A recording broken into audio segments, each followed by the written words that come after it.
crush you into dust!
Sleeping late as usual, a snake.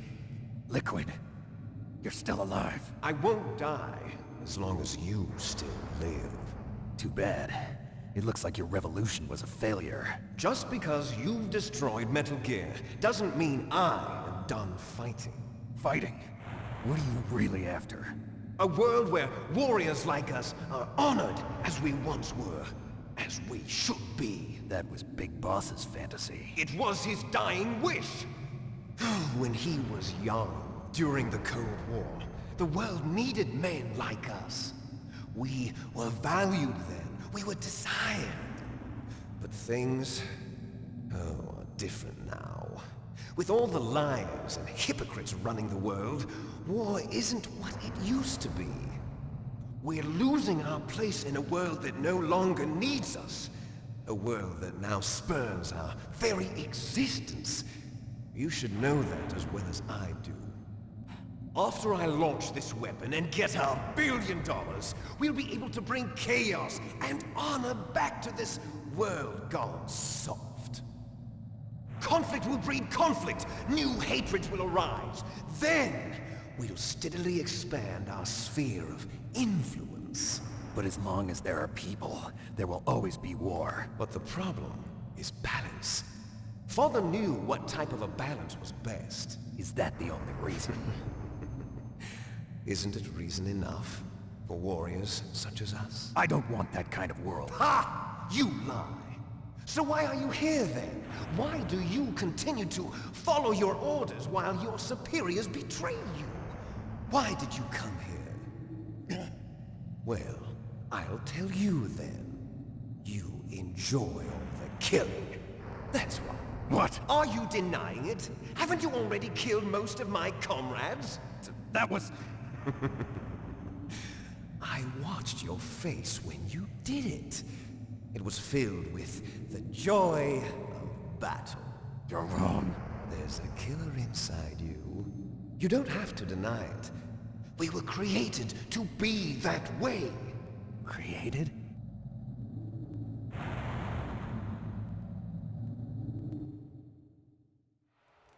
Les enfants terribles.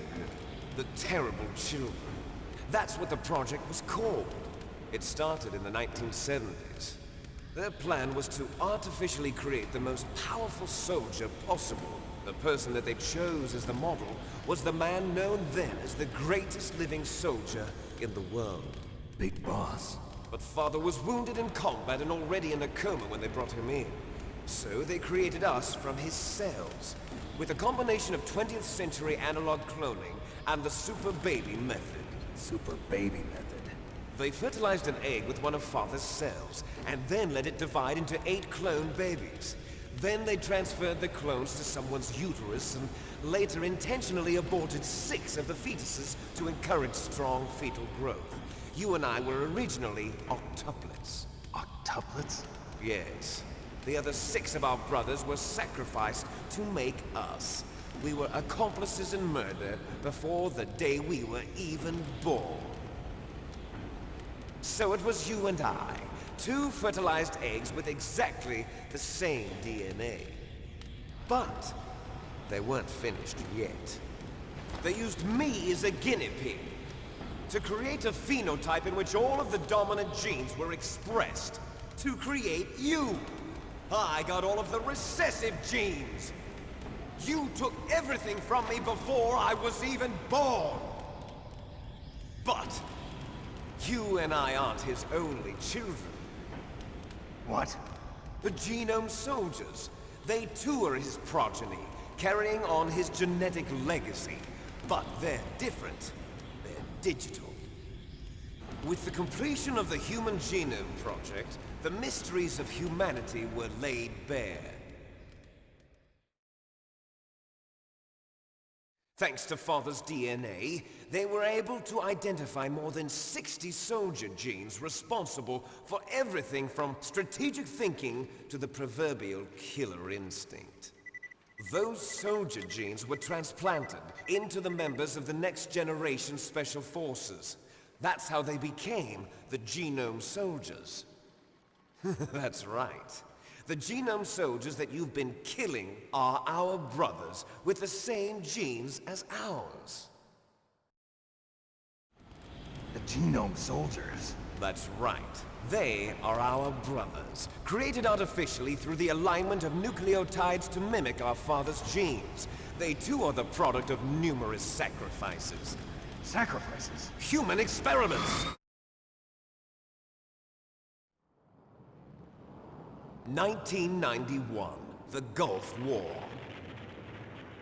The military secretly injected soldiers with the soldier genes.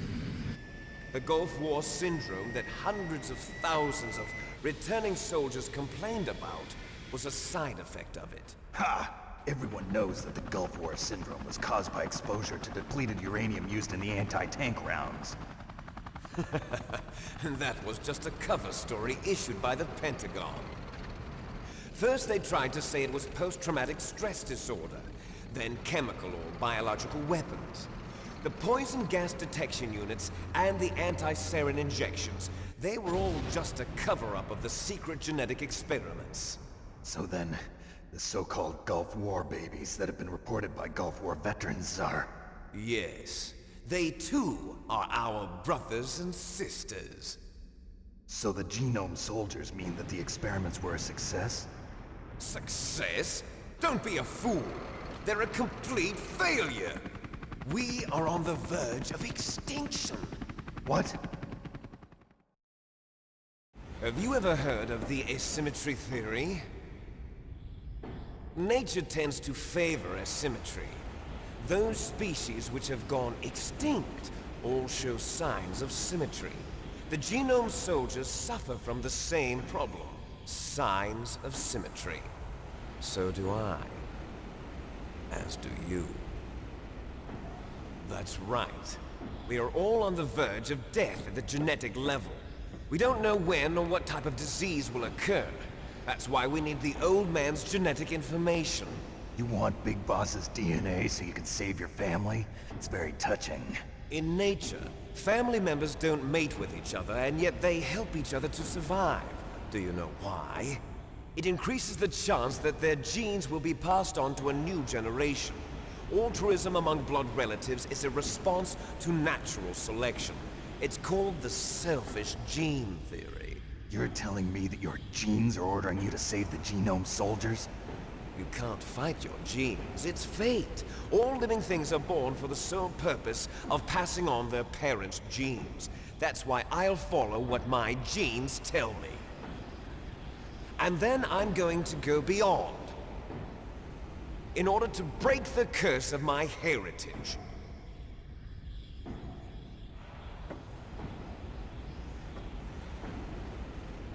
And to do that, first, I will kill you.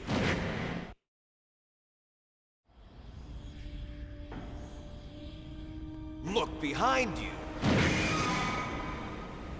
Meryl! Is she alive?